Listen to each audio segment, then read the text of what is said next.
ओम नमः सिद्धेभ्यः। ओम नमः सिद्धेभ्यः। ओम नमः सिद्धेभ्यः। मंगलम भगवान मीरो, मंगलम गौतममुनि, मंगलम कुंद कुंदात्यो, जैन धर्मोस्तु मंगलम, सर्वमंगल मांगल्यम, सर्वकल्याणकारकम, प्रधानम सर्वधर्माणां,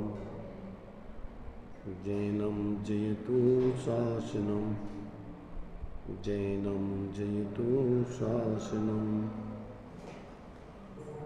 वंदितु सव्वसिद्धे, ध्रुवमचलमणोभवं गतिं पत्ते, मोक्षामि समय पाहुः, मृण्मोषुधकेवलीभणिधम्। नमः शमय साराय, स्वानुभूत्या चकासिते, चित्स्वभावाय भावाय, सर्वभावान्तरच्छिदे।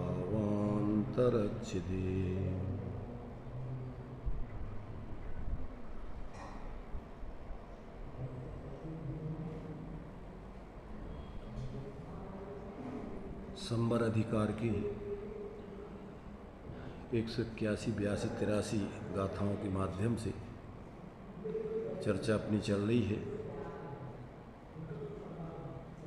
बहुत ही महत्वपूर्ण चर्चा है। गाथा टीका के माध्यम से अपना इस पर विचार हो चुका है।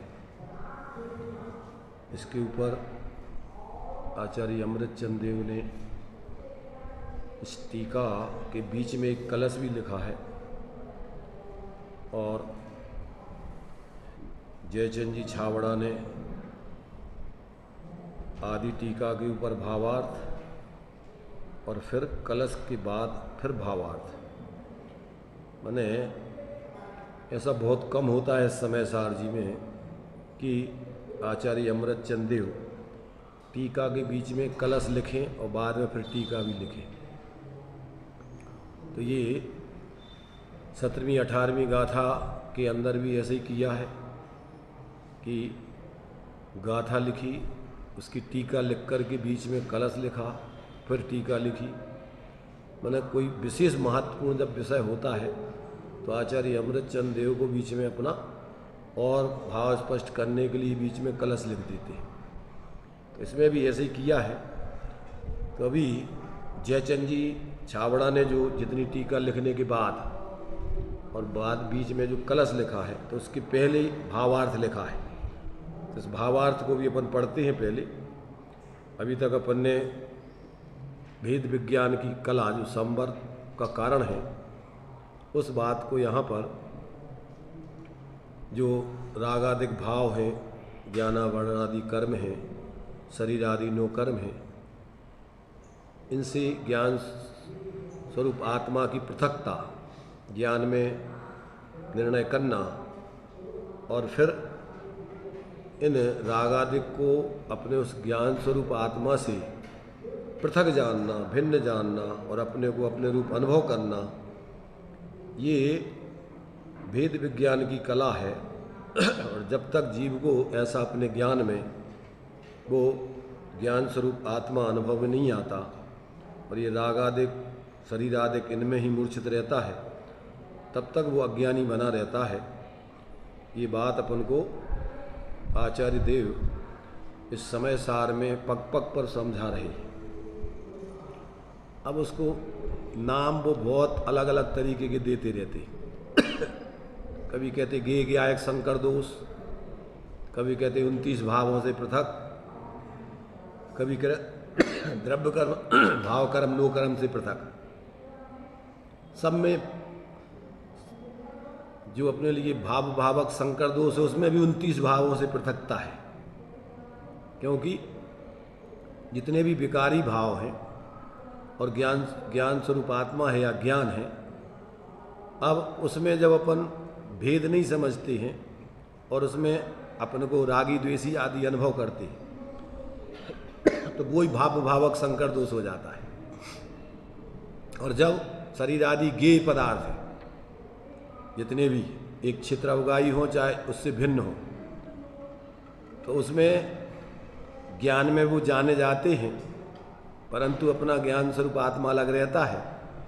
जब जीव को उसमें भ्रम हो जाता है, वो गेय और ज्ञान को एक में एक मानता है तो वो गेय ज्ञायक संकर दोष बन जाता है। तो यहाँ भाव कर्मों से पृथक, द्रव्य कर्मों से पृथक, नो कर्मों से पृथक कहो या भावक संकर दोष का भाव कहो या 29 भावों से भेद विज्ञान कहो, इन सब में बात वही कही जा रही है। सिर्फ समझाने के लिए अनेक अनेक दृष्टिकोणों से वही आपको अपने एकत्व विभक्त आत्मा की सिद्धि करा रहे हैं आचार्य, क्योंकि प्रतिज्ञा उन्होंने सभी में एक आत्मा को ही दर्शाना है। तो यहाँ अपने लिए अभी जो भाव कर्म है, द्रव्य कर्म है, नो कर्म है, उनसे प्रदेश भिन्नता करके वस्तु भिन्नता बता रहे हैं कि इसमें ये आत्मज्ञान ज्ञान स्वरूप आत्मा अलग है और ये सब अलग है। तो यहाँ दो द्रव्यों की पृथकता और दो भावों की पृथकता, जो कर्म के उदय से होने वाले जो राग द्वेष मोह आदि के भाव हैं वो भी चूंकि पराश्रित भाव हैं, विभाव भाव हैं, उससे भी पृथकता करना।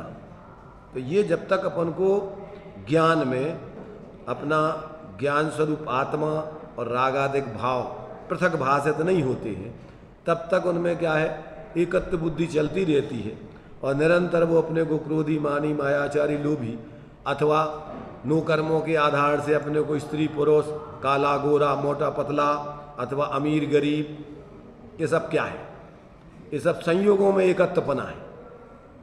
तो ये जब तक जीव को ऐसा ज्ञान में इन सब से कर्म के उदयजन्य भावों से और नो कर्म शरीर आदि से जब तक जीव को ऐसी पृथकता होकर आत्मानुभूति प्राप्त नहीं होती तब तक उसके जीवन में धर्म का प्रारंभ नहीं होता है। उसी बात को यहाँ पर अब अपने लिए गाथाओं में, टीका में, भावार्थ में, प्रवचन में, ये सारी बातें अपन को वही समझना है। अभी देखिए भावार्थ में अपन ने जो भाव कर्म, द्रव्य कर्म, नो कर्म से ज्ञान स्वरूप आत्मा, जानन लक्षण वाला आत्मा अपने जो है जो इसकी पृथकता बतलाई है, प्रदेश भेद करके उसकी आधार आधेय संबंध का निषेध किया है एक वस्तु में दूसरी वस्तु का, ऐसा जो है अपने लिए यहाँ वो ज्ञान स्वरूप आत्मा की जानन क्रिया आधार है और आत्मा आधेय है। आत्मा काय के आधार से है? आत्मा के आधार से जानन क्रिया है कि जानन क्रिया के आधार से आत्मा है? मीठेपन के आधार से शक्कर है कि शक्कर के आधार से मीठापन है?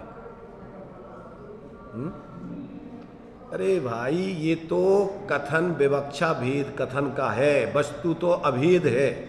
मीठापन और शक्कर कोई दो चीजें अलग अलग तो है नहीं। जब अपन व्यवहार से भेद करके कहते हैं तो मीठा शक्कर का मीठापन कह देते हैं और अभेद करके कहते हैं तो शक्कर मीठी। तो ये जो ऐसे ही है, जो जानपना है वो आत्मा का है या आत्मा ही है, क्या है? तो अभी अनादि काल से आत्मा अज्ञानी जीवों को अप्रसिद्ध है, शरीर आदि राग आदि प्रसिद्ध है और ज्ञान स्वरूप आत्मा अप्रसिद्ध है। तो जानन क्रिया में आचार्य तो कहते हैं कि आत्मा ही प्रसिद्ध हो रहा है, उसमें पर प्रसिद्ध नहीं होते, पर अज्ञानी जीवों को भ्रम होता है। उस जानन क्रिया के आधार से आत्मा व्याप्ति रहती है, उसमें गे रागादिक नहीं रहते। उस जानन क्रिया में, जानन क्रिया में मीठेपन में कौन रहता है? हलवा रहता है, ठंडाई रहती है, बाहर की चीजें रहती हैं कि उसमें शक्कर रहती है। तो अपन को क्या दिखता है? हलवा मीठा दिखता है, ठंडाई मीठी दिखती है कि शक्कर मीठी दिखती है? तो मीठापन शक्कर की प्रसिद्धि करता है कि हलवा की और ठंडाई आदि की प्रसिद्धि करता है? वो मीठापन वो काय की प्रसिद्धि करता है? अपन को उस जो जिन संयोगों के साथ में वो मीठापन है, शक्कर है, तो अपन को ऐसा लगता है कि जैसे ये मीठे हो। ऐसे ही जो अपना जाननपना आत्मा से तन्मय है, उसमें आत्मा व्याप रहा है, क्योंकि उसमें स्वपर प्रकाशक शक्ति है, तो वो जो गे उसमें पृथक होकर के जो जानपना गे आकार रूप से जो जानपने का परिणमन है, उसमें स्वपर प्रकाशन में है तो आत्मा। और अपन को क्या लगता है कि जैसे ये पर प्रकाशन जो दिख रहा है वो उसमें वो तो आत्मा का है, वो आत्मा है, और उसमें ऐसे लगता है जैसे उसमें पर आ गए है और आत्मा या ज्ञान पर में चला गया। ये भ्रांति खड़ी होती। इसलिए यहाँ कह रहे कि भैया जानन पने के आधार से आत्मा है, आत्मा आधेय है और जाननपना आधार है। काय के लिए? आत्मा की प्रसिद्धि के लिए, वस्तु स्वरूप की सिद्धि के लिए तो आत्मा के आधार से जाननपना रहता है। गुण काय के आश्रित रहते हैं? द्रव्य आश्रया निर्गुणा गुणा। गुण के आश्रित गुण नहीं होते, काय के आश्रित होते हैं? द्रव्य के आश्रित। तो गुण द्रव्य के आश्रित, परंतु यहाँ क्या कर रहे कि उस जाननपने और ज्ञान गुण के कहते हैं आधार से आत्मा है। क्यों? कि जाननपना प्रसिद्ध है और आत्मा अप्रसिद्ध है, तो अप्रसिद्ध चीज को प्रसिद्ध करने के लिए प्रसिद्ध लक्षण से उसकी प्रसिद्धि करते हैं। कल दृष्टांत दिया था कि हाथी पानी में हाथी डूबा हो और थोड़ा सा उसका एक अंग निकला हो, तो उस एक अंग से अपन क्या करते हैं? पूरे हाथी की पहचान करते हैं। ऐसे ही अपना जो ज्ञान है, आत्मा का स्वभाव वो प्रकट है और बाकी आत्मा अप्रगट है, तो उस ज्ञान लक्षण से लक्षित आत्मा की प्रसिद्धि, तो ज्ञान के आधार से आत्मा की प्रसिद्धि की जा रही है। उसके माध्यम से पहचानो कि आत्मा ज्ञान में रहता है, राग आदिक में नहीं रहता, शरीर आदिक में नहीं रहता। कहाँ रहता आत्मा? अपने ही गुण पर्यायों में, अपनी शुद्ध पर्याय में, अपने शुद्ध गुणों में, परलक्षी भाव में नहीं। समझ रहे? काय में? सामान्य रूप से ज्ञान में, और विशेष रूप से देखो आत्मा की सिद्धि का लक्षण तो ज्ञान है, परंतु आत्मा की प्रसिद्धि का लक्षण स्वानुभव है। सामान्य ज्ञान आत्मा की प्रसिद्धि का लक्षण नहीं है, वो तो सामान्य आत्मा का लक्षण है, पर आत्मा की प्रसिद्धि काय में होती है? स्वानुभूत्या चकास्ते, स्वानुभूति रूप ज्ञान में आत्मा की प्रसिद्धि होती है। इसलिए यहां आत्मा को आत्मख्याति इस अपने लिए स्वानुभव माने जब ये ज्ञान पांच इंद्रियों मन के विकल्पों से रहित होकर जब अंदर में अतीन्द्रिय आत्मा का लक्ष्य करता है, निर्विकल्प आत्मा का लक्ष्य करता है, तो ऐसे निर्विकल्प ज्ञान में, अतीन्द्रिय ज्ञान में आत्मा की प्रसिद्धि होती है। सामान्य रूप से तो लक्षण है आत्मा का, कौन? ज्ञान, परंतु ये तो ज्ञान लक्षण है, पर आत्मा की प्रसिद्धि काय में होती है? स्वानुभव रूप ज्ञान में, अंतरोन्मुखी ज्ञान में प्रसिद्धि का लक्षण स्वानुभव है। तो ये जब तक जीव को यहाँ पर ऐसे अपने जानन स्वरूप आत्मा में, जानन स्वरूप जो अपने लिए जानन स्वरूप ज्ञान का परिणमन हो रहा है, उसमें जब तक अपन आत्मा को जानन क्रिया में आत्मा को नहीं देखेंगे, तब तक आत्मा की प्रसिद्धि नहीं होती, आत्मा की अनुभूति नहीं होती, तब तक जीव भ्रम में रहता है। तो यहाँ देखो भावार्थ देखिए, यहाँ पर उपयोग तो चैतन्य का परिणमन होने से ज्ञान स्वरूप है। 359 पेज पर भावार्थ पढ़ रही हैं। मिल गया सबको?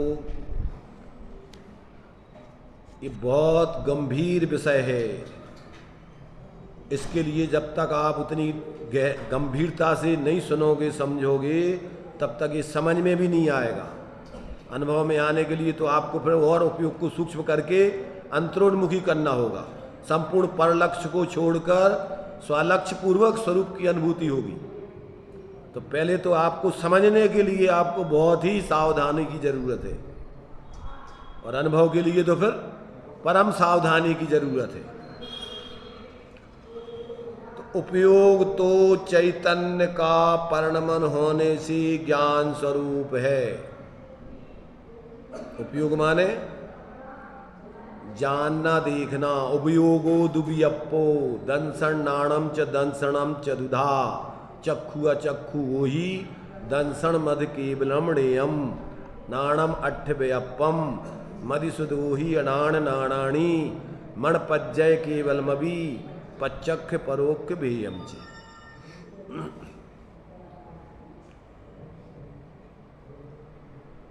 18 प्रकार का क्षायोपशमिक भाव है। उसमें से 10 प्रकार तो उपयोगी के हैं अकेले क्षायोपशम भाव में। 18 क्षायोपशमिक भावों में 10 भाव तो अकेले उपयोग के ही हैं। कौन कौन से? 4 ज्ञान, 3 अज्ञान, 3 दर्शन। इसका नाम है 10 प्रकार का क्षायोपशमिक भाव। आता समझ में? और आत्मा की प्रसिद्धि 3 अज्ञान में नहीं होती है। ये मिथ्या दृष्टि के होते 3 अज्ञान। काय में होती है? सम्यक ज्ञान में आत्मा की प्रसिद्धि होती है। मिथ्या ज्ञान में आत्मा की प्रसिद्धि नहीं होती है। मिथ्या ज्ञान में तो पर की प्रसिद्धि चलती है। राग आदेश, सुखी दुखी, रंग राव, इसकी प्रसिद्धि होती है अज्ञान मिथ्या ज्ञान में। तो अपने लिए क्या मानता है वो? मैं सुखी दुखी, मैं रंग राव, मेरे धन ग्रह को धन प्रभाव, मेरे सुत्य में सबल दीन वे रूप सुभग मूरख प्रवीण तन उपजत अपनी उपज जान तन नसत। इसकी प्रसिद्धि होती है उस ज्ञान में, मिथ्या ज्ञान में। तो मर गए मर गए मर गए और थोड़ा सा धन आ गया तो अकड़ के चलने लग गए।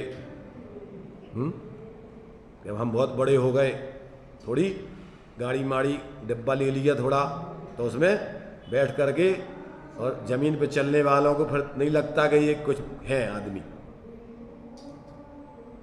है। और ऊपर वाले डिब्बे में बैठ गए तो फिर क्या नहीं क्या है, आसमान में उड़ने लगी। तो समझो भाई ये अज्ञान है, इनसे अपना मूल्यांकन करना बाहर के संयोगों से। इसका नाम है मिथ्या ज्ञान, अज्ञान।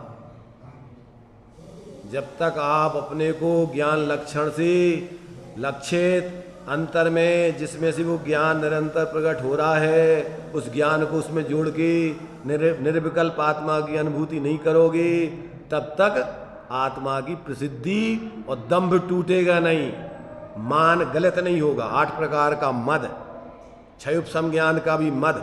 मैं बहुत बड़ा पंडित हूँ, थोड़ा प्रवचन करने की कला आ गई, और बाहर में थोड़े बाहर के लोग, अविवेकी लोग इकट्ठे होकर के मान सम्मान देने लगे। पंडित जी आ गए, पंडित जी पंडित जी, और पंडित जी अकड़ के चलने लग गए। सबसे पहला मद है ज्ञान का मद। 8 मदों में मद जैसा नहीं लगता है, शास्त्रों का ज्ञान होकर के और उसमें अकड़ के चलने में नहीं लगता कि हम बहुत दंभ कर रहे हैं। और बाहर का त्याग करके, समझ रहे ना, बाहर का त्याग आदि करके, और अपन अगर थोड़ा बाहर पे नंग नादी हो गए और पीछे का मंडल हाथ में आ गया, तो समझते कि हम बहुत बड़े बन गए। अनंत बार बाहर का त्याग करके साधु बन गया, और 11 अंग 9 पूर्व तक का क्षयोपशम धारणा में जमा के कई बार खूब पंडिताई कर ली। अभी तो अपने पास एक अंग का एक अंश भी नहीं है। जब तक अंतर में अपने उस एकत्र भक्त आत्मा की निर्विकल्प अनुभूति नहीं होती, तब तक इन कसायों का रस, तब तक इन संयोगों का रस छूटता नहीं है, सहजता जीवन में आती नहीं है। कांजी स्वामी तो प्रवचन में दानवान देने वालों को धो लिया। ये मत समझ लेना कि 2-4 लाख करोड़ का एक आधा ऐसा तूने दे दिया तो सोच रहा है कि बहुत बड़ा धर्मात्मा हो गया। इन धूल देने से धर्मात्मा नहीं बन जाएगा। और पाप और बंद होगा अगर इसको दे करके मंद कसाय रखेगा, विनम्रता रखेगा कि चलो इसका सदुपयोग हो, तो पुण्य होगा, और अगर इसका अकड़ करेगा तो पाप ही बनेगा, पुण्य भी नहीं बनेगा, धर्म तो होना ही नहीं है।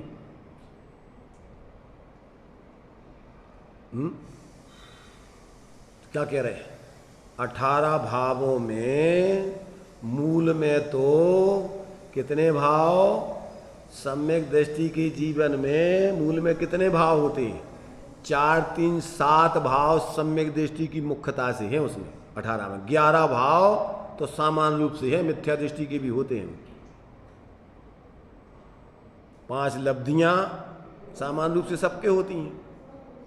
3 दर्शन, ये भी सामान्य रूप से सबके हो सकते हैं।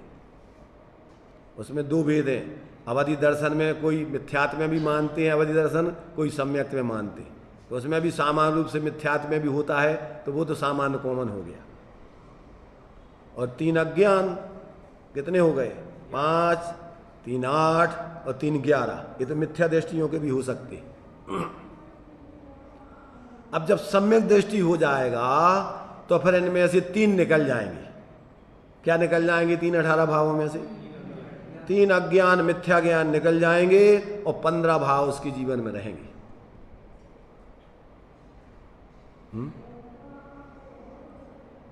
दर्शन, फिर वो अब पर दर्शन में लगता था, फिर अपने स्वदर्शन में लगेगा।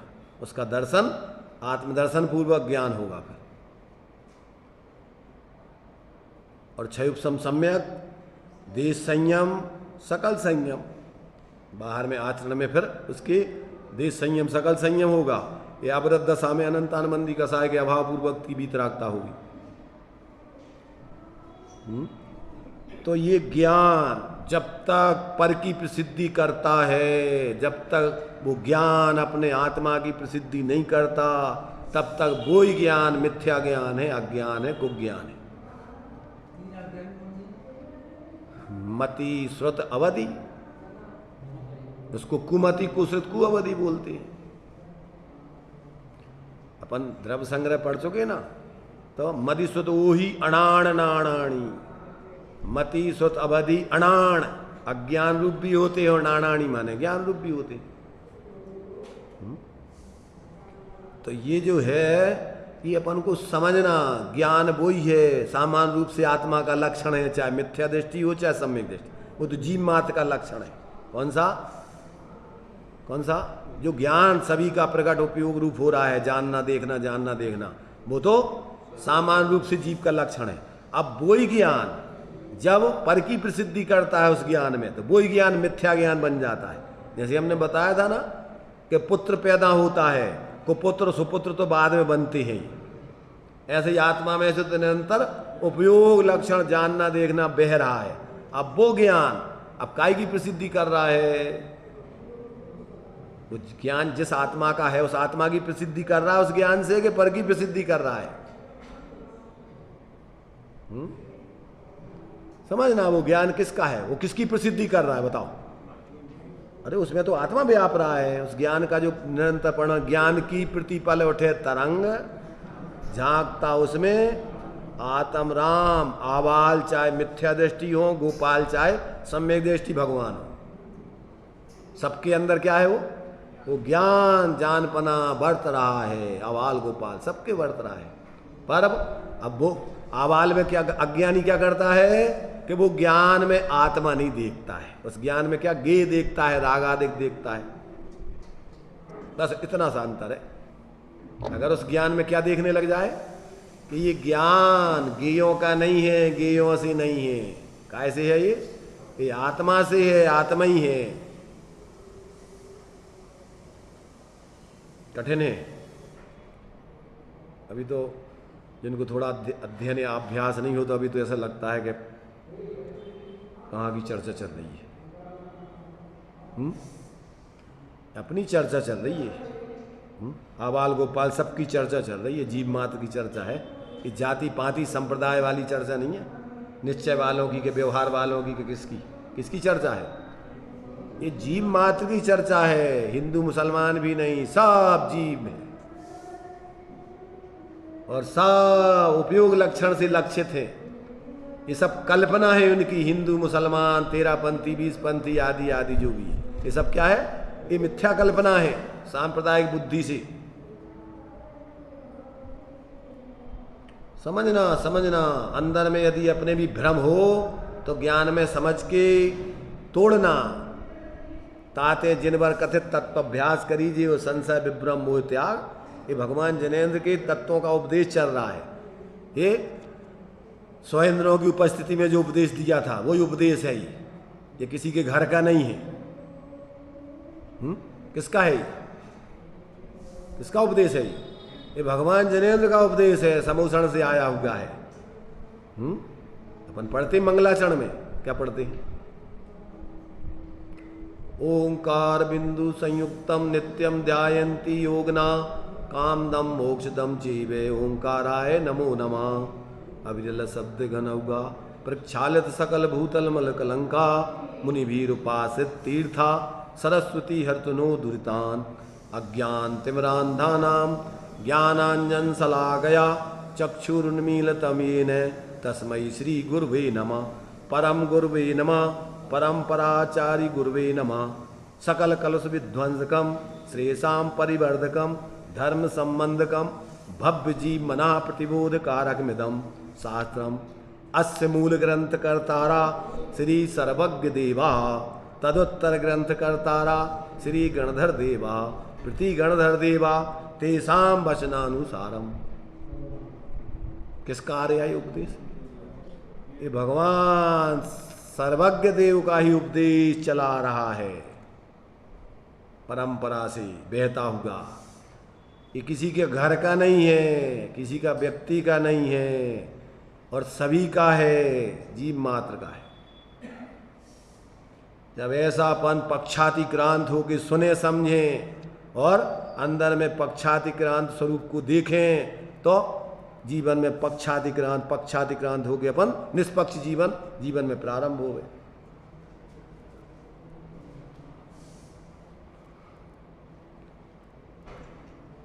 अभी तो सुनने में ही हमें लगता है इतनी सजगता जितनी चाहिए उतनी नहीं होवे तो जीवन में तो कैसे आएगी। ज्ञानी तो कहते हैं कि एक बार तो मुर्दा भी खड़ा हो जाए इसको सुन के। क्या अगर इसको सुन ले वे मुर्दा तो मुर्दा भी एक बार तो खड़ा हो जाएगा। ऐसे ही कितना भी तीव्र मिथ्या दृष्टि हो शरीर में मूर्छित आदमी, और एक बार यदि निष्पक्ष होकर इसको सुन ले तो उसकी चेतना जागृत हुए बगैर रहेगी नहीं, उसका मिथ्यात गले बगैर रहेगा नहीं। तो सुनो भाई क्या कह रहे हैं। उपयोग तो चैतन्य का परिणमन होने से ज्ञान स्वरूप है, और क्रोधादि भाव कर्म ज्ञान वर्णादि द्रव्य कर्म तथा शरीर आदि नो कर्म सभी पुद्गल द्रव्य के परिणाम होने से जड़ हैं। उनमें और ज्ञान में प्रदेश भेद होने से अत्यंत भेद है। कर्म नो कर्म में तो ज़्यादा बुद्धि लगाने की जरूरत नहीं है, परंतु भाव कर्म भी क्योंकि वो जड़ के आश्रित होते हैं। काय के आश्रित होते, जिसके आश्रित होते हैं तो वो भी जड़ ही है, परलक्षी भाव है, आत्माश्रित नहीं है, चैतन्य के अवलंबन से नहीं होते। तो कहते इनमें अत्यंत भेद है, इसलिए उपयोग में क्रोधादिक कर्म तथा नो कर्म नहीं है, और क्रोधादिक में कर्म इनमें उपयोग में क्रोधादिक कर्म नो कर्म नहीं है, और क्रोधादिक में कर्म में और नो कर्म में उपयोग नहीं है। इस प्रकार उनमें पारमार्थिक आधार आधेय संबंध नहीं है। प्रत्येक वस्तु का अपना अपना आधार आधेयत्व अपने अपने में ही है, इसलिए उपयोग में ही है और क्रोध में ही है। इस प्रकार भेद विज्ञान भली भांति सिद्ध हो गया। भाव कर्म इत्यादि का और उपयोग का भेद जानना सो ही भेद विज्ञान है, ऐसा जानना चाहिए। देखो ये तो अभी आचार्य देव ने अपने अंदर भावात्मक रूप में भेद विज्ञान करके ये तो अपनी तरफ से कह रहे कि भेद विज्ञान ऐसा हो गया, पर इधर तो जब अपन ऐसा अपने ज्ञान में जानन स्वरूप परिणति में आत्मा देखेंगे, अनुभव करेंगे, तो भेद विज्ञान हो गया। शब्दों में भेद विज्ञान नहीं होता है, काय में होता है? ज्ञान में होता है, अनुभव में होता है। जब तक ऐसा अंतर में अपन अपने को अपने रूप अनुभव नहीं करें तब तक। ये तो अभी संकेत रूप में उन्होंने कि ये भेद विज्ञान की कला है ये बता दी। अब उसी के लिए जो इन्होंने श्लोक लिखा है, देखो इसमें भी बीच में उनको भाव आ गया कि और इसको स्पष्टीकरण करें। 126 नंबर का देखिए श्लोक पढ़ते हैं। पारमार्थिक इसलिए लगाया कि जो व्यवहार में अपने लिए उपचार के कथन है, व्यवहार के कथन है, वो यहाँ नहीं लेना है। आत्मा में राग आदिक होते हैं, ये भी कथन है, समझ रहे हैं ना। तो ये कौन से कथन है? ये व्यवहार का कथन है, उपचार का कथन है, असद्भुत व्यवहार का कथन या उपचरित असद्भुत व्यवहार का कथन। उपचरित इसको आध्यात्मिक दृष्टि से असद्भुत भी कहते हैं और आगम दृष्टि से इसको उपचरित सद्भुत भी कहते हैं। कसायों को अध्यात्म में तो पर के खाते में डाल दिया, ये आत्मा के है ही नहीं। शुद्ध पर्याय आत्मा की है, अशुद्ध पर्याय आत्मा की नहीं, इसलिए वो असद्भुत में डाल दिया, ये आत्मा से भिन्न है। जो पंचाध्यायी वगैरह है उसमें तो ये असद्भुत बुद्धिपूर्वक वाले रागादिक, ये उपचरित असद्भुत और अबुद्धिपूर्वक के रागादिक अनुपचरित असद्भुत व्यवहार में डाल दिए। पर आगम में जो आत्मा की पर्याय में विकार आदि भाव हो रहे हैं तो कहते आत्मा का स्वभाव नहीं है इसलिए उपचरित, पर है तो आत्मा की पर्याय में इसलिए सद्भुत। तो विवक्षाएं समझना ज्ञानियों को, उसमें भ्रम में नहीं पड़ना। तो देखिए 126 नंबर का जो है ये अपन कलश पढ़ते हैं। चैद्रूप्यम जड़ रूपताम च दधतो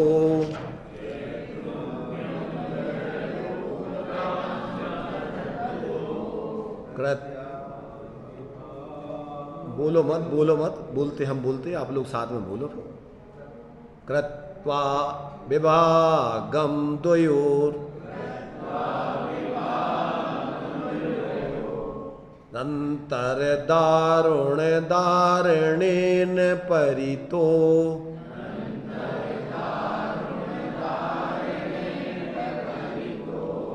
ज्ञानस्य रागस्य च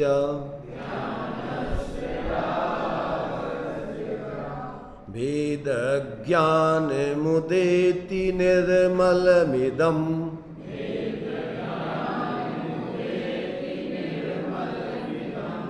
मोदध्वमध्यासितः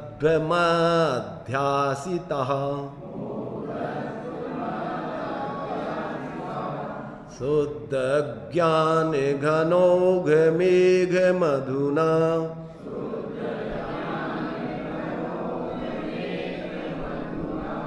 संतो द्वितीयच्युतः।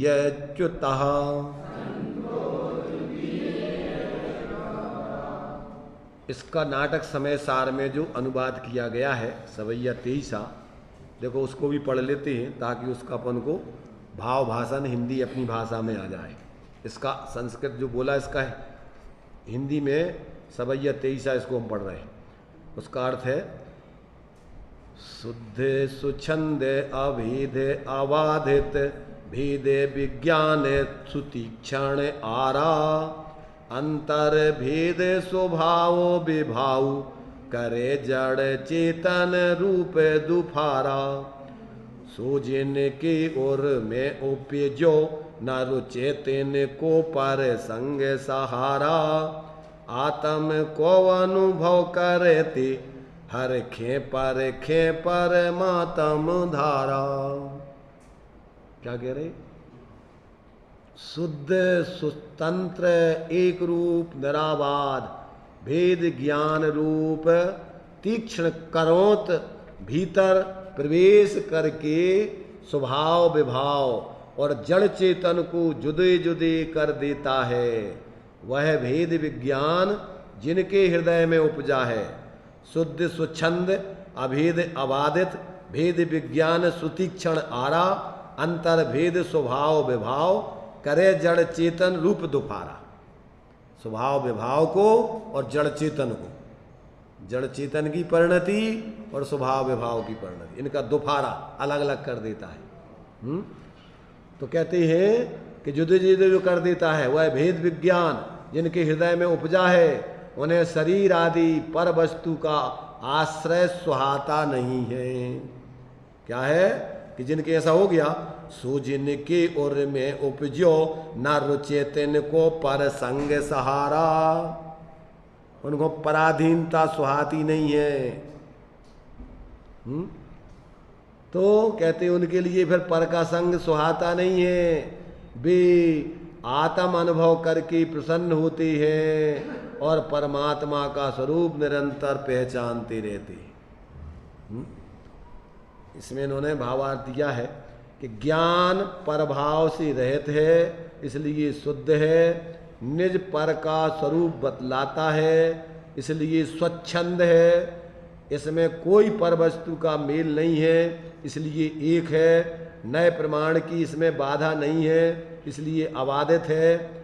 सो इस भेद विज्ञान की पैनी करोत जब अंतर में प्रवेश करती है तब स्वभाव विभाव का पृथक्करण कर देती है और जड़ चेतन का भेद बतलाती है। इससे भेद विज्ञानियों की रुचि परद्रव्यों से हट जाती है, वे धन परिग्रह आदि में रहें तो भी बड़े हर्ष से परम तत्व की परीक्षा करके आत्मिक रस का ही आनंद लेते हैं, वे संयोगों का संयोगी भावों में रस नहीं लेते। ऐसा इस नाटक समय सार का इसका अर्थ किया है। अब इसमें अपन ने जो अभी पढ़ा है, अब उसका अर्थ इसमें से देखिए, इसमें जो दिया है उसको अपन पढ़ रहे हैं।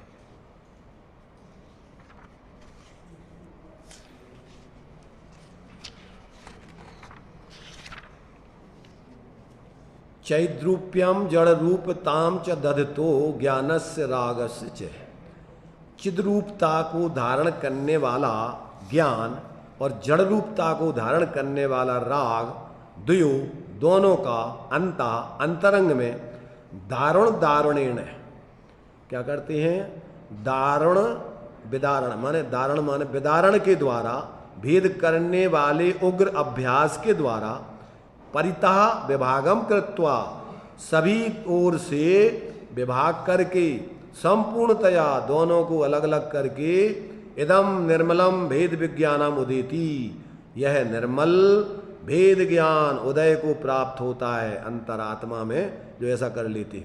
अधुना इसलिए अब एकम शुद्ध ज्ञान घन ओघम अध्यासिता, एक शुद्ध विज्ञान घन के पुंज में स्थित और द्वितीय च्युतः अन्य से अर्थात रागादिक से रहित संतः, हे सत्पुरुषो, हे संत पुरुषो, हे सज्जन पुरुषो, मोदध्वम प्रसन्न हो आनंदित हो। किससे कह रहे? ऐसे भेद विज्ञानी जीवों से कह रहे हैं कि अब तो आनंदित हो भाई, अपने इस स्वरूप का आनंदमय आत्मा का अनुभव करके अब तो तुम्हारा रोना धोना बंद करो। भावार्थ में दिया देखो, ज्ञान तो चेतना स्वरूप है और राग आदि पुद्गल विकार होने से जड़ हैं, किंतु ऐसा भासित होता है कि मानो अज्ञान से ज्ञान भी रागादिक रूप हो गया हो, अर्थात ज्ञान और रागादिक दोनों एक रूप जड़ रूप भासित होते हैं अज्ञानी जीवों में, जिसको भाव भावक संकर दोष बोलते हैं। जो कर्म के उदय के भाव हैं और जो ज्ञान स्वरूप आत्मा का भाव है, उन दोनों में भेद विज्ञान नहीं करके अभेद कर लेना, उसका नाम है भाव भावक संकर दोष। तो अपन को आज तक कैसा लगता है, रागी द्वेषी, अपन सुखी दुखी, ये कैसे भाषित होते? अपन को क्या ज्ञान स्वरूप अनुभव होता अपन को कि अपन आनंदमय ज्ञान आनंद सुधार सोमगे?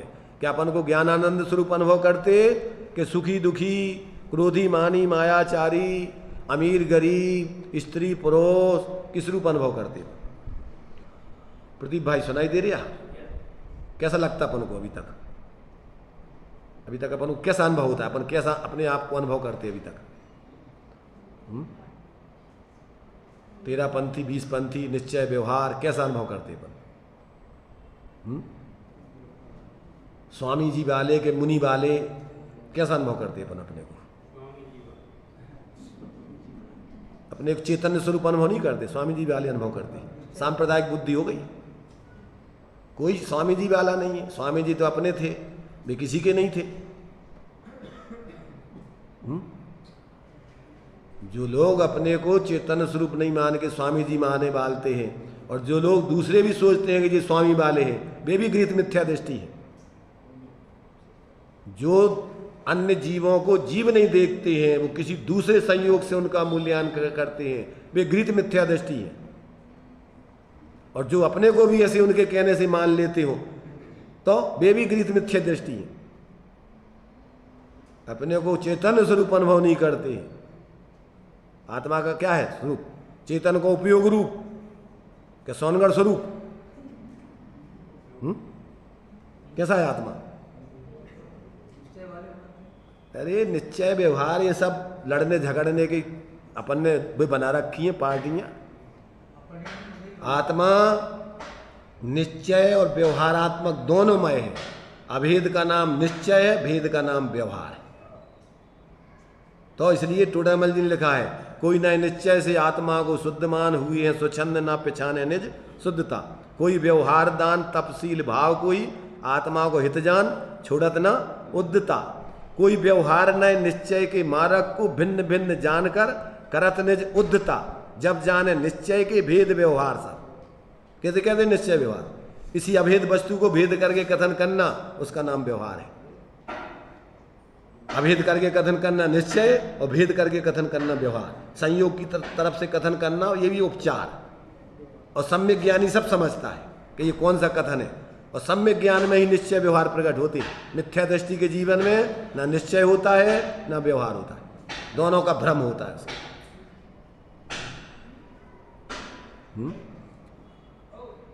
इसलिए भाई समझो, अपनी मिथ्या धारणाओं को ज्ञान से समझकर और अपनी अंदर में यथार्थ तत्व निर्णय करके अपने उस जानन स्वरूप आत्मा को देखो, फिर तुम्हारे लिए सब समझ में आएंगे कि कौन कौन वाला है।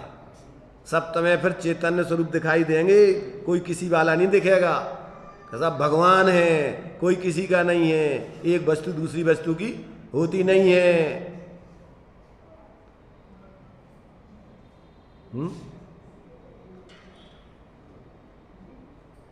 क्या नाम इनका? विजयेंद्र भाई। विजय प्राप्त करने वालों में इंद्र, विजयेंद्र जानते किसे कहते? अनंत भगवान को विजयेंद्र बोलते।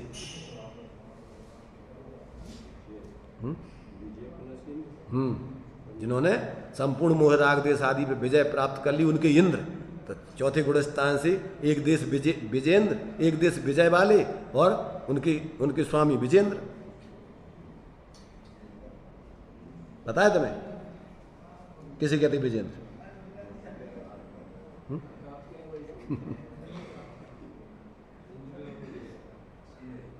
चौथे गुण स्थान से एक देश जिन, जैसे नाचार्य देव ने तो दूसरे गुण स्थान में भी एक देश जिन माना। कभी मिथ्यात्व को जीत रखा है।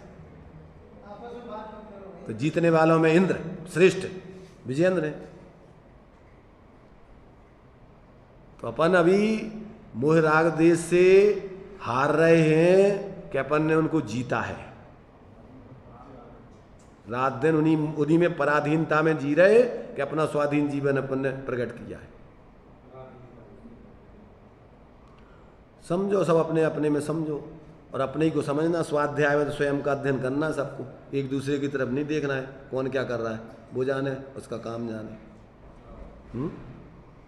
तो यहाँ पर कहते हैं कि ऐसा जो चिद्रूपता को धारण करने वाला ज्ञान और जड़ रूपता को धारण करने वाला राग, दोनों का अंतरंग में दारुण विदारण के द्वारा, भेद विज्ञान वाले उग्र अभ्यास के द्वारा सभी ओर से विभाग करके पूर्णतया दोनों को अलग करके यह निर्मल भेद ज्ञान उदय को प्राप्त हुआ है। इसलिए अब एक शुद्ध ज्ञान घन के पुंज में स्थित और अन्य से तथा अन्य से अर्थात राग आदि से रहित, हे संत पुरुषो, हे सत्पुरुषो, अब क्या करो? मुदित हो, आनंदित हो, प्रसन्न हो। तो ज्ञान तो चेतना स्वरूप है, और राग आदि पुद्गल विकार होने से जड़ हैं। किंतु ऐसा भाषित होता है कि मानो अज्ञान से ज्ञान भी रागादिक रूप हो गया हो। माने मिथ्या ज्ञान में ऐसा भ्रम होता है, अर्थात ज्ञान और रागादिक दोनों एक रूप जड़ रूप भाषित होते हैं। जब अंतरंग में ज्ञान और रागादिक का भेद करने का तीव्र अभ्यास करने से भेद ज्ञान प्रकट होता है, तब यह ज्ञात होता है कि ज्ञान का स्वभाव तो मात्र जानने का ही है।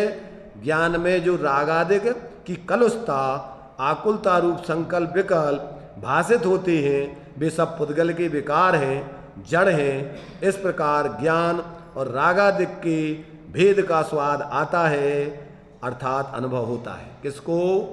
ज्ञानियों को, सम्यक ज्ञानियों को। रागादिक उनको अपने ज्ञान स्वरूप आत्मा से अलग दिखते हैं, अपने निराकुल आनंद से आकुलता रूप अलग दिखते हैं। तो इस प्रकार से अर्थात अनुभव होता है। जब ऐसा भेद ज्ञान होता है तब आत्मा आनंदित होता है, क्योंकि उसे ज्ञात है कि स्वयं सदा ज्ञान स्वरूप ही रहा है, रागादिक रूप कभी नहीं हुआ है। आत्मा सदा काल ज्ञान स्वरूप ही रहता है, रागादिक रूप नहीं होता है। रागादिक ये बीमारी है, दोष है पर्याय का उसका। क्या है? ये बीमारी है, ये उसका स्वरूप नहीं है। इसलिए आचार्य देव ने कहा है, हे सत्पुरुषो अब तो मुदित हो। राग आग दहे सदा ताते समामृत से ये चिर भजी विषय कसाय। अब तो त्याग निज पद भी ये, कहाँ रचो पर पद में न तीरो पद यह क्यों दुख सहे। अब दौल हो सुखी स्वपद रच दाव मत चूको वे। ज्ञानियों की करुणा देखो आप, कैसे अंदर में बाहर की परिस्थितियां, उनकी जीवन को आप देखोगे, ऐसी ऐसी परिस्थितियों में रह कर के भी और वे अंदर से आनंदित होते हुए ये सब काम करके चले गए। अपने सामने आज क्या परिस्थितियां हैं, उनके जीवन में ऐसी विसंगतियां रही हैं, और फिर भी वो अपने अंदर से भेद विज्ञान करके जीते हुए अन्य लोगों का परोपकार करके भी वो गए, लिख करके गए सब। मौत की कीमत पर भी वे घबराए नहीं। अकलंक निकलंक और भी जितने भी ज्ञानी हुए हैं, टोडरमल जी जैसे, सब कैसी परिस्थिति आ गई, परंतु उन्होंने सत्य को नहीं छोड़ा, भयभीत नहीं हुए, निर्भय होकर के डंके की चोट सत्य यही है, ऐसा ही है, अन्य नहीं है, अन्य प्रकार नहीं। और अपन अब उसको पचा नहीं पाए, खा नहीं पाए, तो अपने से ज्यादा और अभागा कौन होगा। ऐसा अपन को माल निकाल के रख के गए। तो ये जो है देखो, अब इतनी सी थोड़ी सी टीका पीछे की है, इसको देखो पढ़ लेते हैं अभी। तो इस प्रकार जब यह भेद विज्ञान ज्ञान को अणु मात्र भी रागादिक विकार रूप विपरीतता को न प्राप्त कराता हुआ अविचल रूप से रहता है, तब शुद्ध उपयोगात्मकता के द्वारा ज्ञान केवल ज्ञान रूप ही रहता हुआ किंचित मात्र भी राग द्वेष मोह रूप भाव को नहीं करता है। इसलिए देखो, मोह राग द्वेष आदि परिणति में होते हुए भी ज्ञान रागादिक रूप अपने को नहीं जानता है, और वो रागादिक को नहीं करता है ज्ञान। और वो रागादिक आश्रव भाव पराश्रित भाव अलग हैं और ज्ञान स्वभाव अलग है। तो चौथे गुण स्थान से ये ज्ञानी जितने भी हो जाते हैं उनको इस प्रकार भाषित होता है। और गुण स्थान प्रमाण राग द्वेष मोह उनके जीवन में होते नहीं। जो अस्थिरताजन होते हैं वो अपना दोष पर्याय का जानते हैं और वो अपने ज्ञान से उसको पृथक मानते हैं। इसी की टीका है ये, आचार्य अमृतचंद की। कलश की टीका नहीं है ये, पूरे ग्रंथ उसी की गाथा की टीका है। अरे कलश अभी पूरी टीका नहीं हुई, वो अधूरी रह गई। वो बीच में कलश लिख दिया, बाद में आधी टीका लिखी है। हाँ 181-82 गाथा लिखी नीचे टीका की। तो कहते हैं इस प्रकार से विपरीतता को न प्राप्त करता हुआ अविचल रूप से रहता है, तब शुद्ध उपयोग मयात्मकता के द्वारा ज्ञान केवल ज्ञान रूप ही रहता हुआ किंचित मात्र भी राग द्वेष मोह रूप भाव को नहीं करता। इसलिए यह सिद्ध हुआ कि भेद विज्ञान से शुद्ध आत्मा की उपलब्धि अनुभूति होती है, और शुद्ध आत्मा की उपलब्धि से राग द्वेष मोह का यानी आश्रमों का अभाव होता है। अभाव जिसका लक्षण है, ऐसा संवर होता है। ये संवर होने की विधि बता रहे आचार्य। इस तरीके से संवर होता है। जिनको सुखी होना है इस बुद्धि को अपनाएं। एकमात्र संवर प्राप्त करने की दुकान, एकमात्र दुकान है भगवान जनेंद्र की। इसके अलावा और कहीं नहीं मिलेगा ये माल। अगर तुम्हारे लिए ये माल खरीदना हो तो एकमात्र दुकान है यहाँ पर, कि जो संवर होने की सम्यक विधि बताकर आपको सुखी करने की यहाँ पर कला बतलाई। इस प्रकार ये 181, 82, 83 गाथा के आधार पर अपन ने आचार्य अमृतचंद की आत्मख्याति टीका, एक कलश और भावार्थ आचार्य जयचंद जी का पढ़ लिया। अभी जय सेनाचार्य देव की तात्पर्य वृत्ति टीका अभी बाकी रह गई।